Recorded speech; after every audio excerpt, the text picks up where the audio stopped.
ঝিনাইদহ মহেশপুর ৩ নম্বর আসনের সাবেক ফ্যাসিস্টের দোসর, যে ডামি নির্বাচনের একজন সদস্য।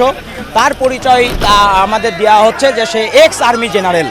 এখন সে এক্স আর্মি জেনারেল হোক আর যাই হোক, তার এখন সর্বোচ্চ পরিচয় সে আওয়ামী লীগের ফ্যাসিস্ট হাসিনার দোসর। কারণ সে নির্বাচনে অংশগ্রহণ করেছে এবং সে নির্বাচনে ভোট চুরি করে মানুষের অধিকার মেরে সে সংসদে গেছিল। এটাই তার সবচেয়ে বড় অপরাধ।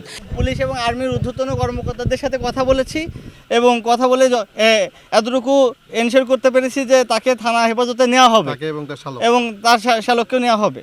এবং আমরা একই সাথে সে যে গাড়িতে ছিল, যে গাড়িটাকে চেস করে ধরা হয়েছে, তো সেই গাড়িতে আমরা আশঙ্কা করছি সেখানে অবৈধ টাকা কিংবা অস্ত্র থাকতে পারে। তো পুলিশ এবং আর্মির ঊর্ধ্বতন কর্মকর্তাদের কাছে আমরা দাবি জানিয়েছি যে আমাদের প্রতিনিধিদের সামনে গাড়িটাকে চেক করা হোক। তো আপনার এই গ্রামে এই দোসর আওয়ামী লীগ এই সালাউদ্দিন তো আপনার অনেক গরিব দুঃখী সম্পদ লুট করে নিয়েছে। আমাদের খাল দিয়ে পানি যেতে পারে না, ধান আবাদ ফসল নষ্ট হয়, আমাদের অনেক গরিব দুঃখী কৃষক পথে আজকেরা এই আওয়ামী লীগের দোসরের কারণে।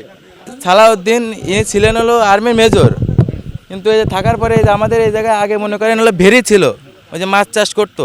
তারপরে এই জায়গায় হলো যে দীর্ঘ 5 থেকে 6 বছর আগে এই জায়গায় পার্ক করছে একটা।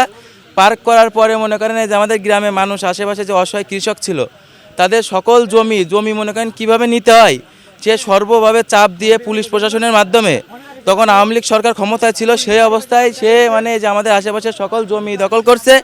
দখল করার পরে মনে করেন যে দুই সাইডের জমি প্রথমে দখল করে নিয়েছে, নেওয়ার পরে মাঝখানে যে জমিগুলো পড়ছে, তখন ওই জমিগুলো যখন নিতে গেছে, জমি দিতে চায় না জমির মালিকগুলো, তখন দুই সাইড দিয়ে এসকমিটার নিয়ে এসে গর্ত করে দেয়, দিয়ে পানি দিয়ে দেয়।